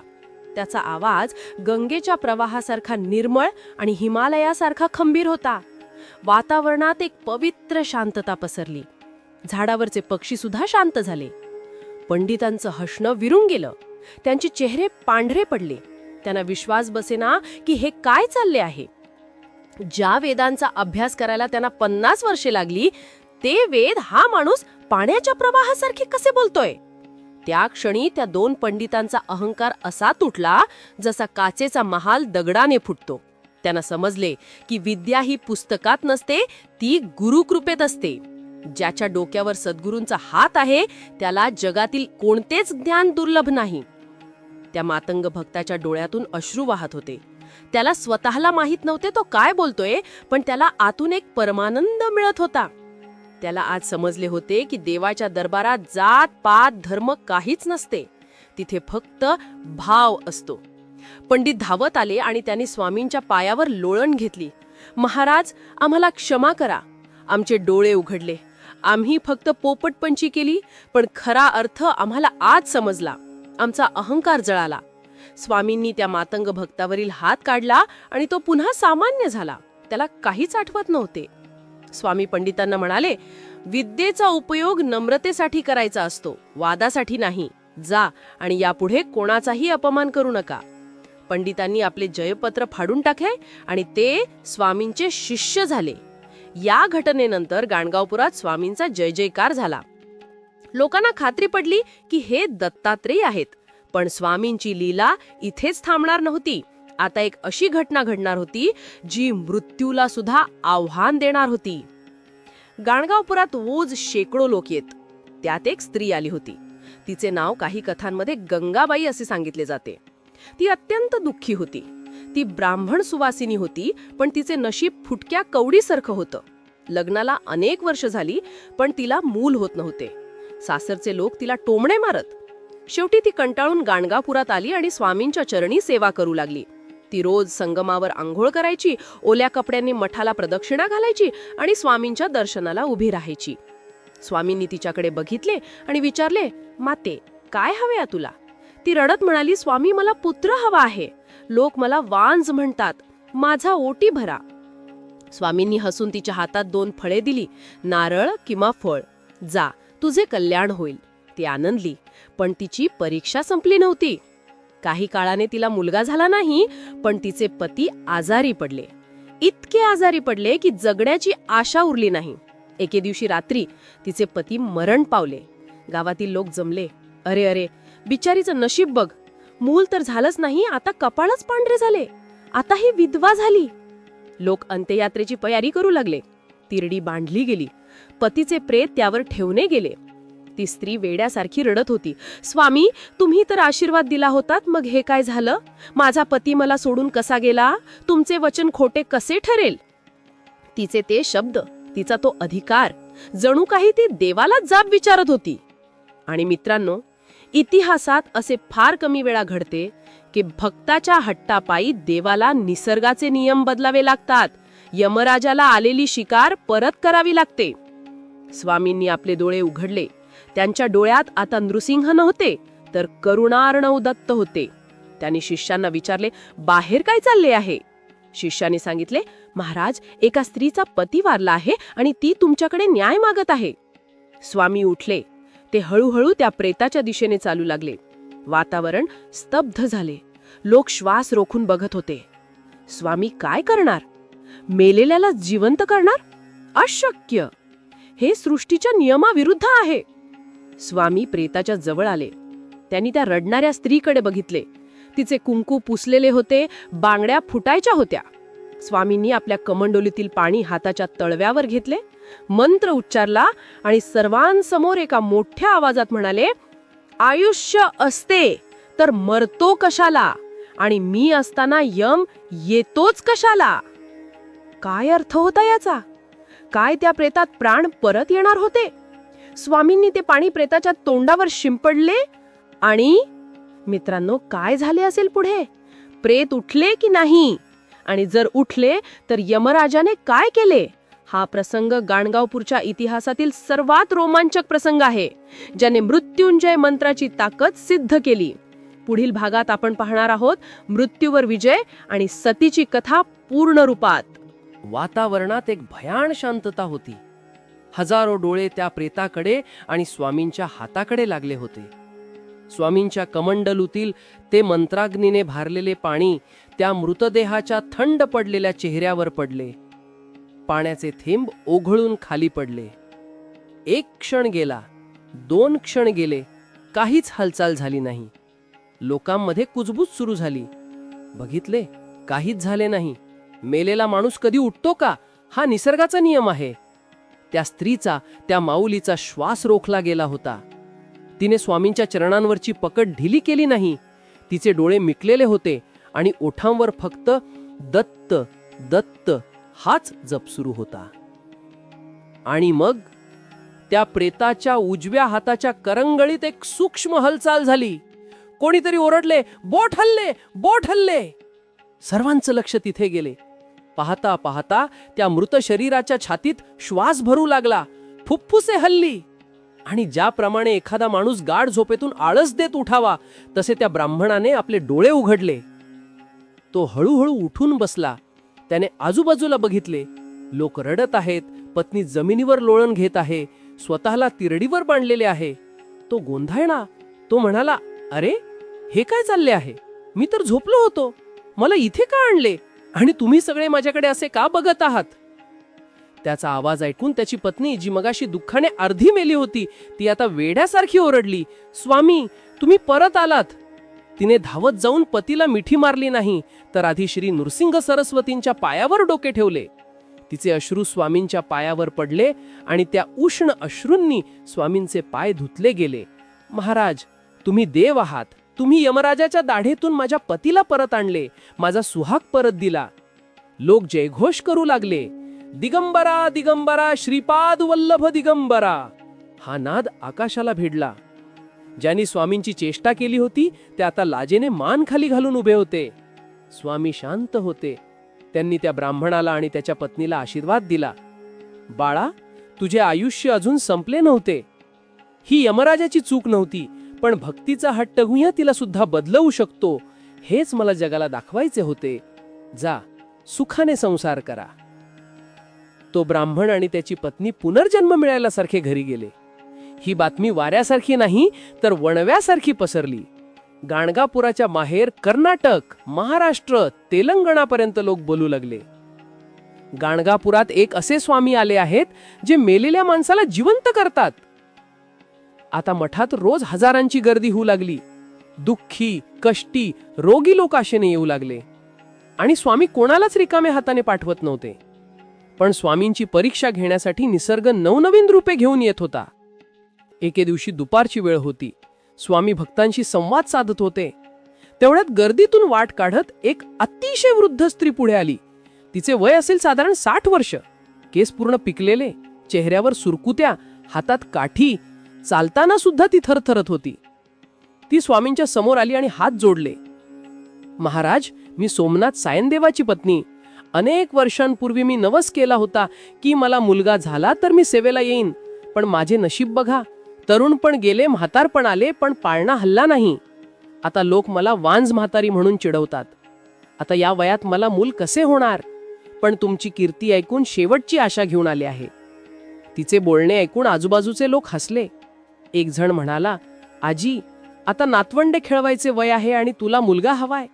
निसर्गाचे काही नियम असतात. ज्या झाडाची मुळे सुकली आहेत त्याला फळ कसे येणार?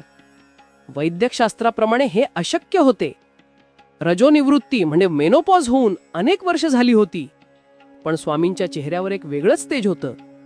त्यांनी त्या हसणाऱ्या लोकांकडे बघितले आणि मग त्या रडणाऱ्या आजींकडे बघितले. स्वामी म्हणाले, माते, जगासाठी तू म्हातारी असशील, पण माझ्या दत्तासाठी भक्ती कधीच म्हातारी होत नाही. तुझ्या विश्वासात जर तरुणपण असेल तर तुझा देह नक्की पालवेल. स्वामींनी आपल्या हातातील 2 सुकी फळं म्हणजे काही ग्रंथात नारळ त्या 60व्या वर्षाच्या आजींच्या ओटीत टाकले. जा माते, तुला पुत्रप्राप्ती होईल आणि तो पुत्र मोठा ज्ञानी होईल. लोक थक्क झाले. स्वामींनी हे काय केले? हे कसे शक्य आहे? ती वृद्ध स्त्री स्वामींवर विश्वास ठेवून घरी गेली. तिने श्रद्धेने त्या फळांचे सेवन केले. आणि मित्रांनो, काय सांगू, पुढच्या काहीच दिवसांतच तिचे रूप पालटू लागले. तिच्या अंगावरचे पांढरे केस काळे होऊ लागले, सुरकुत्या नाहीशा झाल्या आणि तिची मासिक पाळी, जी अनेक वर्षांपूर्वी बंद झाली होती, ती पुन्हा सुरू झाली. तिला पुन्हा तारुण्य प्राप्त झाले आणि बरोबर 9 महिन्यांनी वयाच्या 60व्या वर्षी त्या माऊलीने एका गोंडस बाळाला जन्म दिला. या घटनेने सिद्ध केले की गुरुचरित्र हे फक्त पुस्तक नाही, तर ती निसर्गाच्या नियमांना ओलांडणारी शक्ती आहे. त्या मुलाचे नाव ठेवले गुरुनाथ. गाणगापुरात आनंदाची लाट आली, पण आता एक मोठे संकट गाणगापुराच्या दिशेने येत होते. हे संकट होते सत्तेचे. त्या काळी गाणगापूर हे बहमनी सुलतान म्हणजे बिदरचे बादशाह यांच्या राज्यात येत होते. राजाचे नाव होते अल्लाउद्दीन म्हणजे दुसरा. हा राजा अत्यंत क्रूर आणि हिंदुद्वेष्टा म्हणून ओळखला जात होता. त्याला जेव्हा समजले की आपल्या राज्यात एक हिंदू फकीर म्हणजे संन्यासी चमत्कार करतोय आणि हजारो लोक त्याच्या मागे जात आहेत, तेव्हा त्याला ते सहन झालं नाही. त्याचे मंत्री त्याला म्हणाले, हुजूर, हा संन्यासी काहीतरी जादूटोणा करतोय. लोक आमचं काम सोडून त्याच्या दर्शनाला जात आहेत. याला वेळीच थांबवले पाहिजे, नाहीतर हे आपल्या सत्तेला धोका आहे. बादशाह संतापला. चला, मी स्वतः जातो आणि त्या फकीराची जादू बघतो. जर तो ढोंगी असेल तर त्याचे मुंडके छाटून बिदरच्या वेशीवर टांगेन. बादशाह निघाला, पण निघतानाच देवाची लीला सुरू झाली. त्याच्या पायाला एक छोटासा फोड आला होता. त्याला वाटलं साधी पुळी असेल, पण गाणगापुरात पोहोचेपर्यंत त्या फोडाचे रूपांतर भयंकर अशा राजफोडात म्हणजे कार्बंकल किंवा ट्यूमर मध्ये झालं. त्याचा पाय सुजला. वेदना इतक्या भयंकर होत्या की तो हत्तीवर बसू शकत नव्हता. त्याला पालखीत झोपवून आणावे लागले. त्याचे शाही वैद्य हकीम सोबत होते. त्यांनी अनेक लेप लावले, औषधं दिली, पण फोड फुटत नव्हता आणि वेदना कमी होत नव्हती. तो तडफडत होता. अल्लाह, हे काय झाले? त्याला कळून चुकले की हे सामान्य दुखणे नाही, ही त्या फकीराच्या नादाला लागल्याची शिक्षा आहे का? तरीही त्याचा अहंकार गेला नाही. तो गाणगापुरात पोहोचला. त्याचे सैनिक मठाच्या दिशेने चालू लागले. मठात भक्तांची धावपळ उडाली. बादशहा आला. तो मठाचा विध्वंस करायला आला आहे, पळा! लोक घाबरले. पण स्वामी नृसिंह सरस्वती शांतपणे आपल्या आसनावर बसून होते. त्यांच्या चेहऱ्यावर तीच स्मितरेषा होती. शिष्य म्हणाले, गुरुदेव, यवनांचे सैन्य आले आहे, आपण इथून दुसरीकडे जाऊया का? स्वामी हसले. अरे, कोणाला घाबरता? जो माझा भक्त आहे त्याला राजाची भीती कसली? आणि जो राजा आहे तो सुद्धा शेवटी त्याच एका परमात्म्याचा बंदा आहे. येऊ द्यात त्याला. मठाचे दरवाजे उघडले गेले. बादशहाची पालखी आत आली.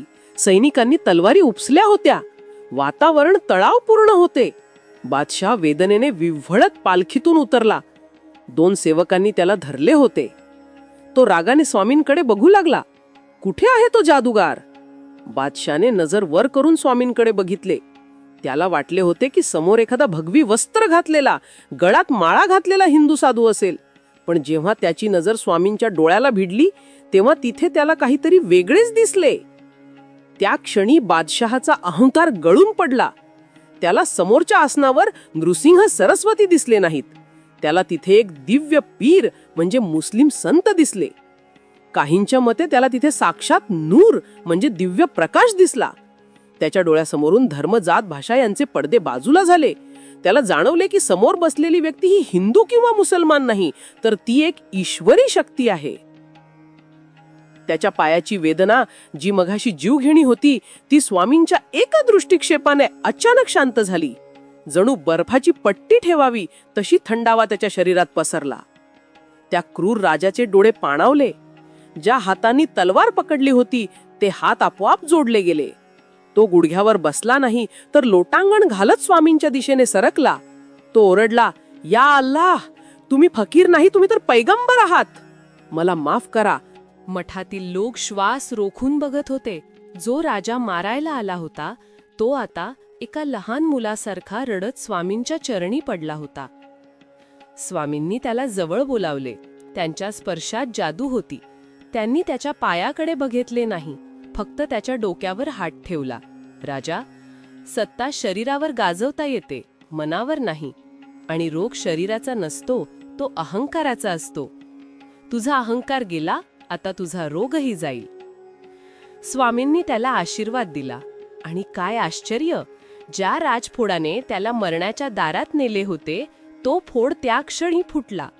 त्यातील घाण निघून गेली आणि वेदना पूर्णपणे थांबली. बादशहा स्वतःच्या पायावर उभा राहिला. हा चमत्कार बघून बादशहाचे सैनिक सुद्धा नतमस्तक झाले. बादशहाने तिथेच जाहीर केले, आजपासून गाणगावपूर हे गाव स्वामींच्या मठाला इनाम. या गावात कोणताही कर म्हणजेच टॅक्स घेतला जाणार नाही. आणि जो कोणी या मठाच्या वाटेला जाईल त्याला माझा शत्रू मानले जाईल. ज्या सत्तेची भीती लोकांना वाटत होती तीच सत्ता आता स्वामींची दास झाली होती. बादशहाने स्वामींना विनंती केली, महाराज, तुम्ही एकदा तरी माझ्या महालात बिदरला यावे. स्वामींनी त्याची विनंती मान्य केली. काही काळानंतर ते बिदरला गेले आणि तिथेही ब्रह्मराक्षसाचा उद्धार केला. पण ती पुढची कथा आहे.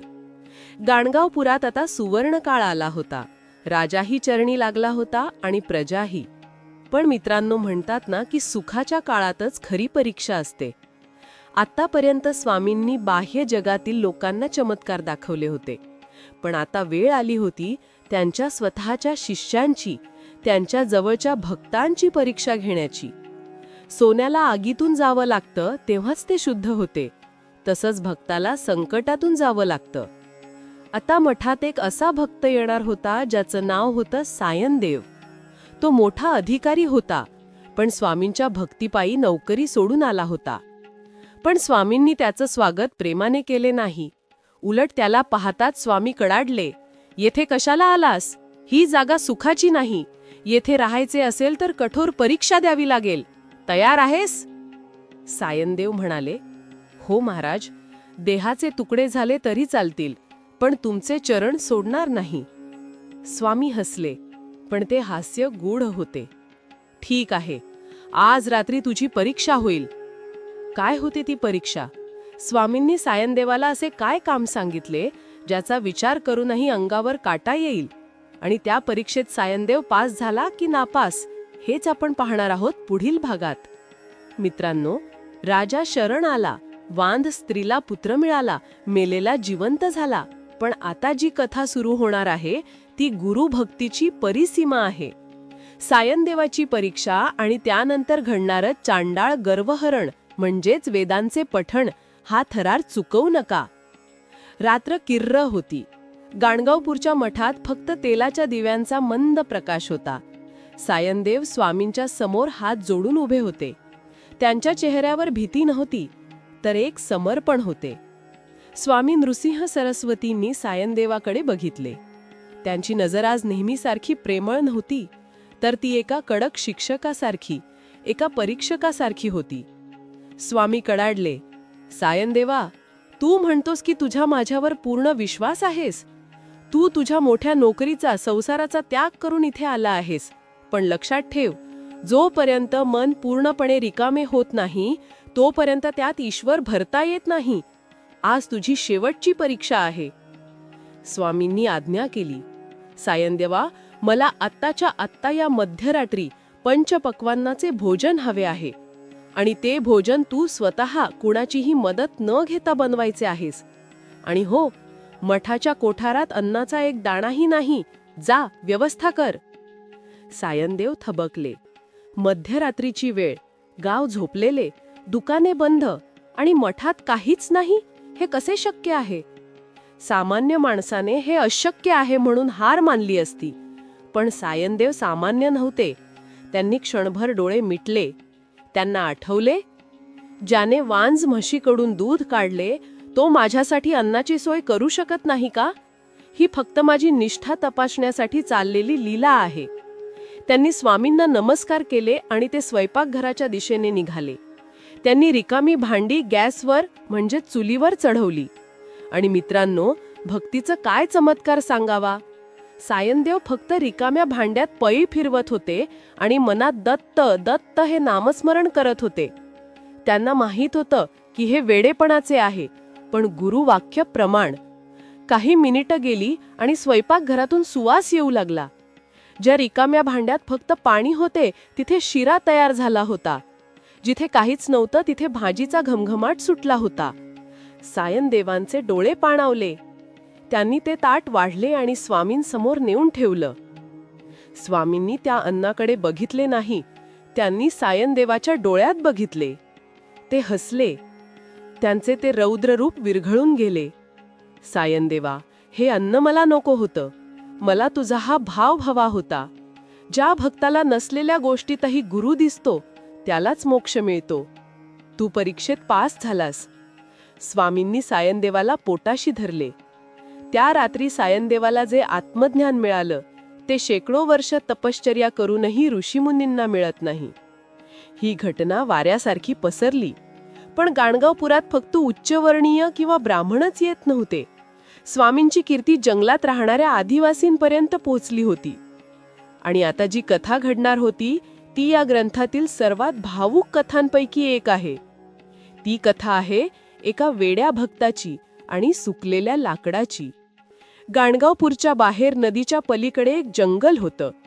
तिथे एक शबर म्हणजेच भिल्ल किंवा आदिवासी राहायचा. तो समाजाच्या दृष्टीने अडाणी होता, मलिन होता. त्याला वेद माहीत नव्हते, देवपूजा माहीत नव्हती. पण त्याने ऐकलं होतं की गाणगावपुरात एक देव आला आहे जो सर्वांचे भले करतो.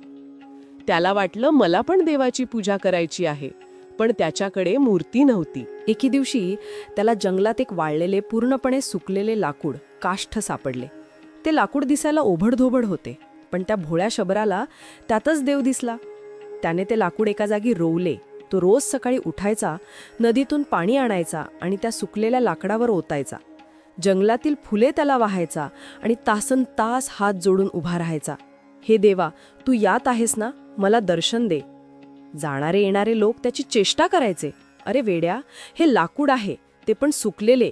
हे कधी देव होते का? दगडाची मूर्ती असते, लाकडाची नाही, आणि तू तर शूद्र आहेस, तुझी पूजा देव स्वीकारणार नाही. लोक त्याला दगड मारायचे, हसायचे, पण शबराचा नियम तुटला नाही. माझा भाव खरा असेल तर या लाकडातही जीव येईल. ही गोष्ट स्वामींपर्यंत पोहोचली. एके दिवशी स्वामी आपल्या शिष्यांसह त्याच रस्त्याने निघाले होते. त्यांनी बघितले, भर उन्हात तो शबर त्या वाळलेल्या लाकडाला पाणी घालत होता आणि त्याच्या डोळ्यातून अश्रू वाहत होते.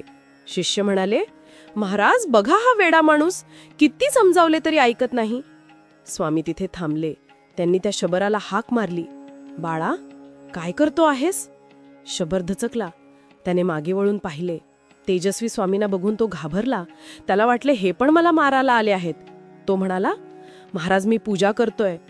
लोक म्हणतात मी वेडा आहे, पण मला सांगा, देव लाकडात नसतो का? स्वामी त्याच्या जवळ गेले. त्यांनी त्या सुकलेल्या निर्जीव लाकडाकडे पाहिले आणि मग त्या शबराच्या ओल्या डोळ्यांकडे. स्वामींचा आवाज भरून आला. ते म्हणाले, बाळा, लोक मूर्तीमध्ये देव शोधतायत, पण तू तर निर्जीव वस्तूत प्राण शोधत आहेस. तुझी भक्ती त्या विद्वानांपेक्षा 1000 पटीने श्रेष्ठ आहे. स्वामींनी त्या शबराच्या खांद्यावर हात ठेवला आणि म्हणाले, बघ, तुझा देव जागा झाला. आणि त्याच क्षणी एक अद्भुत चमत्कार घडला. ज्या वाळलेल्या लाकडाला वर्षानुवर्षे पालवी फुटली नव्हती, जे लाकूड आतून पूर्णपणे मेल्यासारखे होते, स्वामींची दृष्टी पडताच त्या लाकडाला हिरवी गार पालवी फुटली. त्याच्या फांद्यातून पाने बाहेर आली. बघता बघता त्या सुकलेल्या काष्ठाचा एक दवरलेला वृक्ष झाला.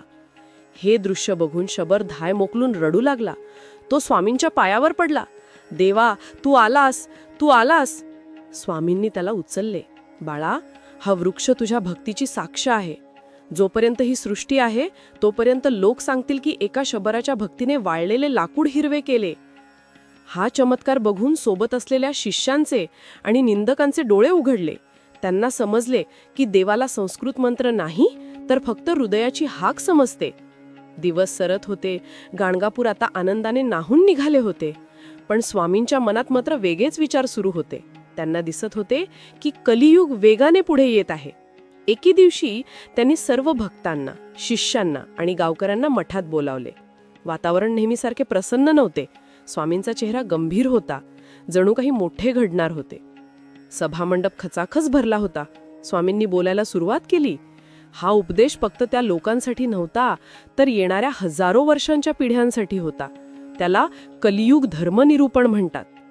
स्वामी म्हणाले, भक्त हो, तुम्ही जे आता पाहत आहात ते सतयुगाचे प्रतिबिंब आहे. पण पुढे येणारा काळ कठीण आहे. कलियुगाचा प्रभाव वाढणार आहे. पुढे काय होईल? राजा प्रजेचं रक्षण करणार नाही तर भक्षण करेल. शिष्य गुरुचा मान ठेवणार नाहीत. मुले आईवडिलांना ओझे समजतील. गायीची कत्तल होईल आणि खोट्याला सत्य मानले जाईल. धर्म फक्त बोलण्यासाठी राहील, आचरणासाठी नाही. लोक घाबरले. मग महाराज, आमचं रक्षण कोण करणार? स्वामींनी शांतपणे उत्तर दिले, जो धर्माला धरून राहील त्यालाच मी रक्षण देईन. स्त्रियांनी आपला पतिव्रता धर्म पाळावा आणि पुरुषांनी एकपत्नीव्रत पाळावे. परस्त्री माते समान मानावी.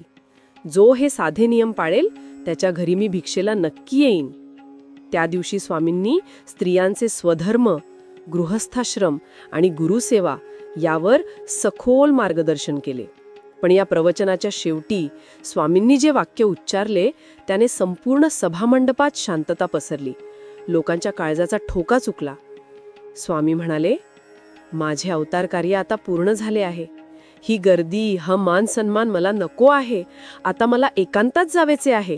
त्यामुळे मी निर्णय घेतला आहे. त्यांनी एक दीर्घ श्वास घेतला आणि घोषणा केली, मी गाणगापूर सोडून श्रीशैल्य पर्वतावर जाणार आहे. ते वाक्य नव्हते, तो जणू वज्राघात होता. नाही नाही महाराज, लोकांचा आक्रोश सुरू झाला. हजारो लोक रडू लागले, आम्हाला सोडून जाऊ नका, आम्ही अनाथ होऊ, तुमच्याशिवाय आमचे कोण आहे? कोणी स्वामींचे पाय धरले, कोणी रस्ता अडवला. आम्ही तुम्हाला जाऊ देणार नाही, प्राण गेले तरी चालतील, पण तुम्हाला सोडणार नाही.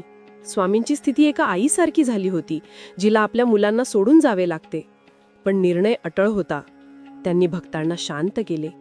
शांत व्हा, माझा देह जरी गेला तरी मी मनाने इथेच राहणार आहे, पण आता मला जावेच लागेल, कारण यवनांचं राज्य वाढत आहे आणि जर मी इथे राहिलो तर विनाकारण संघर्ष होईल आणि त्यात तुमचे नुकसान होईल.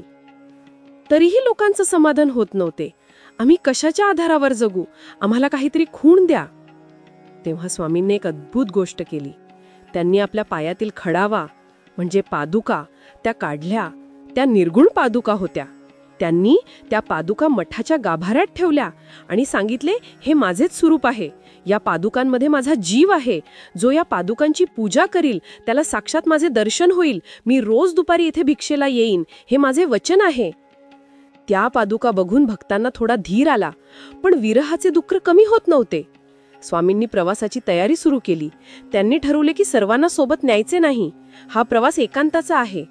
त्यांनी आपल्या हजारो शिष्यांमधून फक्त 4 प्रमुख शिष्यांना निवडले, जे त्यांच्यासोबत शेवटच्या प्रवासाला येणार होते.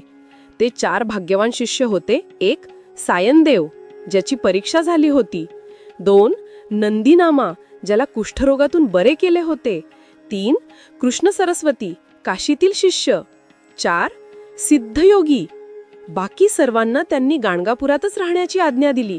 तुम्ही इथेच राहा, मठाची सेवा करा, अन्नदान चालू ठेवा. जो इथे अन्नदान करील त्याच्या घरी मी अन्नपूर्णा होऊन राहील. अखेर तो दिवस उगवला, गाणगापूर सोडण्याचा दिवस. नदीच्या काठावर जनसागर लोटला होता. प्रत्येकाच्या डोळ्यात पाणी होते.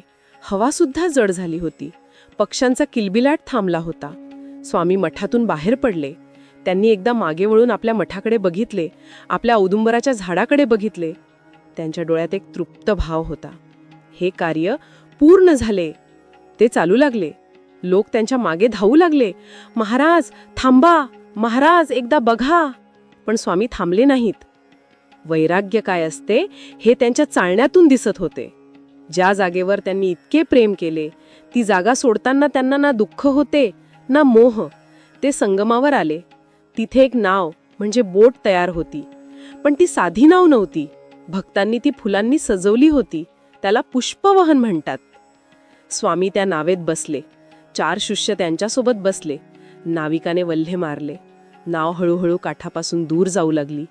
काठावरचा आक्रोश शिगेला पोहोचला. दत्ता, गुरुराया, पुन्हा कधी येणार? स्वामींनी हात उंचावला. भिऊ नकोस, मी तुझ्या पाठीशी आहे. हा आशीर्वाद त्यांनी हवेतूनच सर्वांना दिला. नाव प्रवाहाच्या मध्योमध्ये गेली आणि हळूहळू धुक्यात दुसेमाशी झाली. पण मित्रांनो, कथेचा शेवट इथे नाही. खरा चमत्कार अजून बाकी होता. स्वामींनी जाताना सांगितले होते की मी गेल्यावर तुम्हाला एक खूण मिळेल.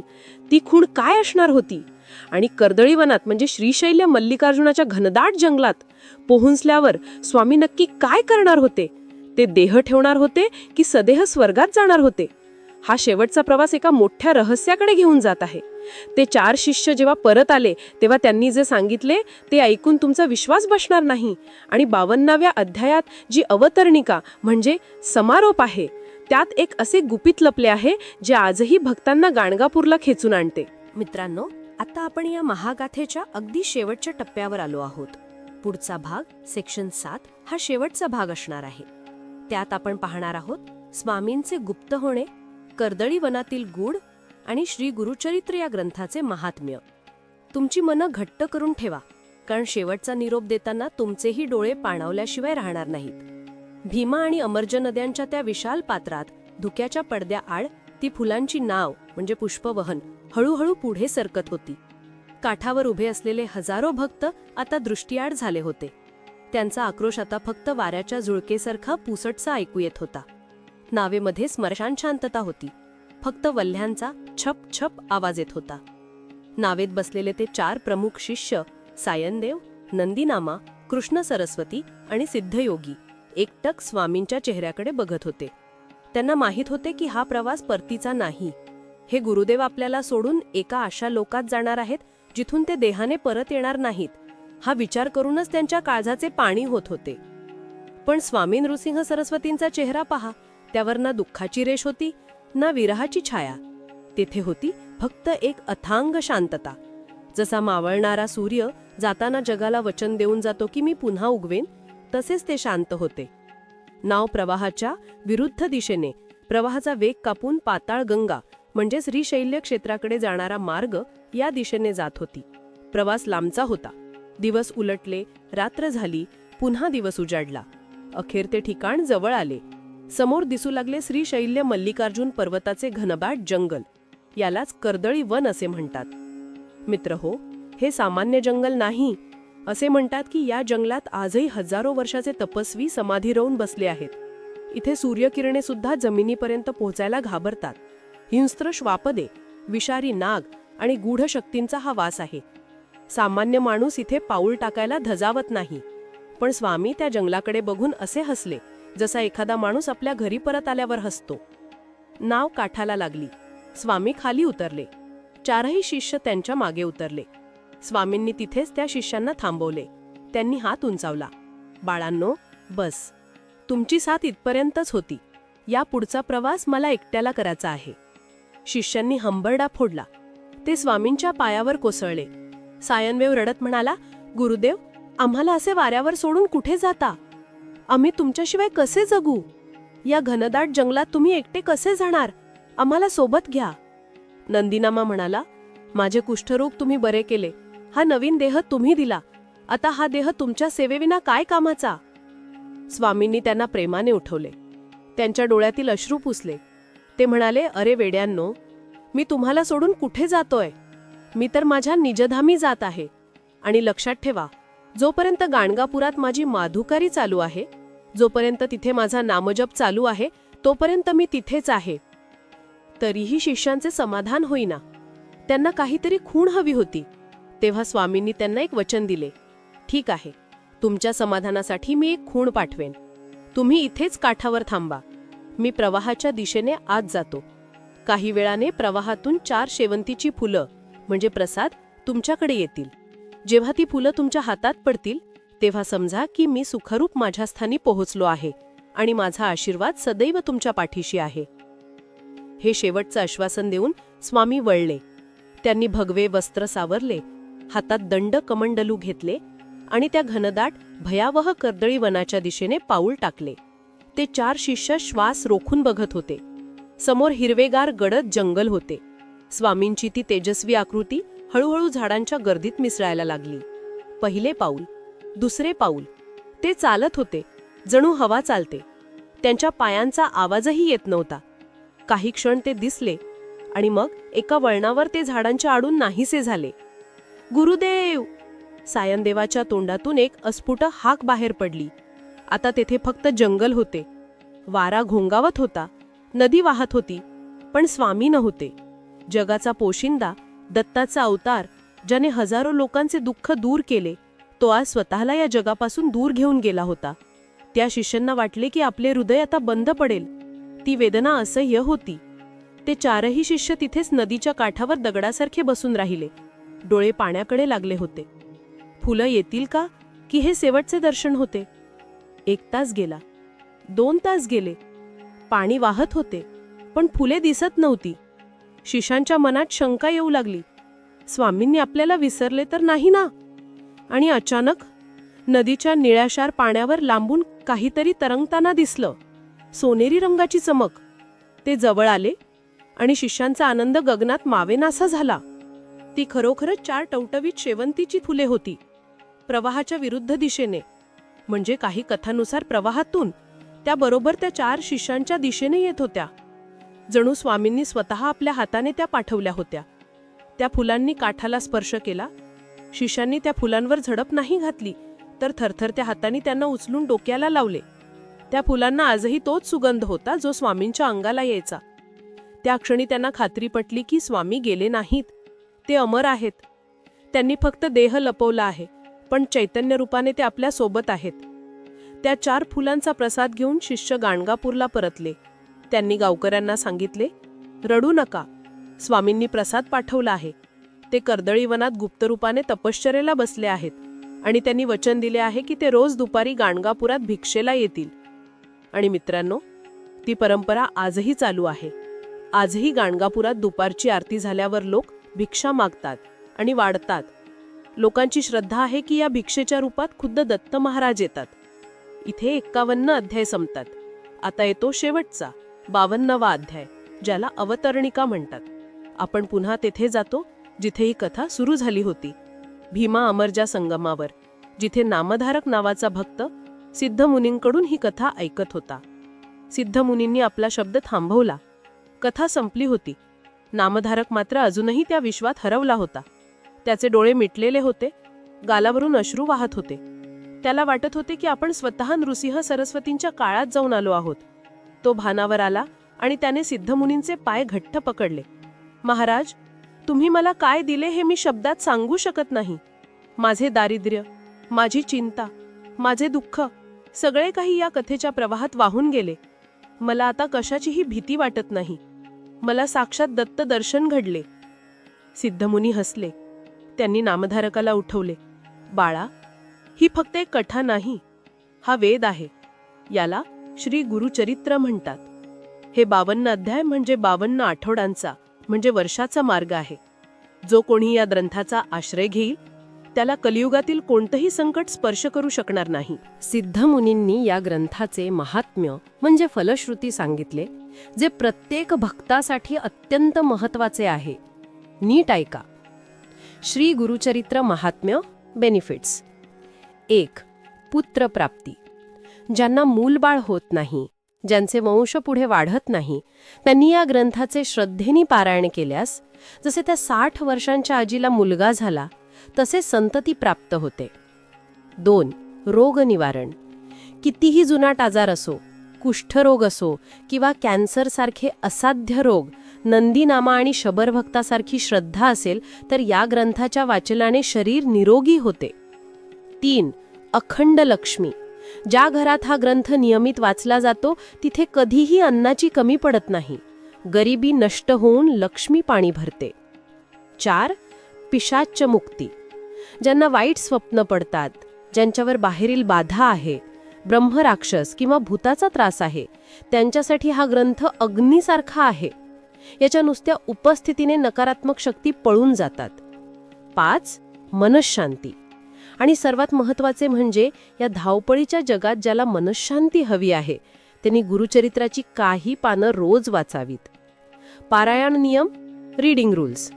सिद्धमुनींनी सांगितले हा ग्रंथ अतिशय पवित्र म्हणजे जाज्वल्य आहे, त्यामुळे याचे वाचन करताना काही नियम पाळावेत. शुचिर्भूत होऊन, आंघोळ करून, स्वच्छ वस्त्र परिधान करूनच या ग्रंथाला हात लावावा. शक्यतो 7 दिवसांचे म्हणजे सप्ताहाचे पारायण करावे. वाचताना मनात शंका ठेवू नये, हे खरे की खोटे असा प्रश्न आला तर फळ मिळत नाही. वाचन पूर्ण झाल्यावर यथाशक्ती अन्नदान करावे आणि दाम्पत्याला म्हणजे जोडप्याला भोजन द्यावे. नामधारकाने हे सर्व नियम डोक्यात साठवून घेतले. तो आता नामधारक राहिला नव्हता, तो सिद्ध झाला होता. तो सिद्धमुनींना वंदन करून आपल्या घरी परतला. पण जाताना तो एकटा नव्हता, त्याच्या हृदयात साक्षात दत्त गुरु विराजमान होते. मित्रांनो, श्री गुरुचरित्र ही कथा इथेच संपते, पण अनुभव इथे संपत नाही. तुम्ही म्हणाल, स्वामी कर्दळी वनात गेले, मग पुढे काय झाले? तर विश्वास ठेवा, ते गेले नाहीत. कधी अक्कलकोटचे श्री स्वामी समर्थ म्हणून, तर कधी शिर्डीचे साईबाबा म्हणून. तेच दत्त चैतन्य रूप बदलून भक्तांच्या कल्याणासाठी पुन्हा पुन्हा येत राहिले. गुरुचरित्र हे संपणारं पुस्तक नाही, तर ती एक निरंतर चालणारी गुरुपरंपरा आहे.